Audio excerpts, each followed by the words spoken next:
To install a PCIe adapter into the PCIe 3 expansion drawer, follow these steps. Use the PCIe adapter cassette cover as a guide to installing the adapter. Make sure the adapter retainers are pushed to the edges and the tailstock clamp is in the open position. Insert the adapter firmly into the tailstock retaining channel. Rotate the adapter toward the top of the cassette and into place. Close this tailstock clamp. Turn over the cover to follow the guide to positioning the retainers. Position and lock the retainers to support the adapter.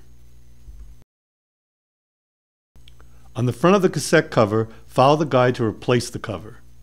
Slide the cover into position on the cassette. While holding the cover latch in the open position, place the cover over the pivot pin. Then release the latch to lock the cover into place. With the latch door for the target slot in the open position, align the cassette with the slot and slide the cassette into the cassette slot. Place the cassette handle downward to lock the cassette into the connector. Rotate the latch door downward and press it into the closed position. The adapter latch will automatically lock in place. Reconnect the cables to the adapter. Put the cable manager bracket in the operating position.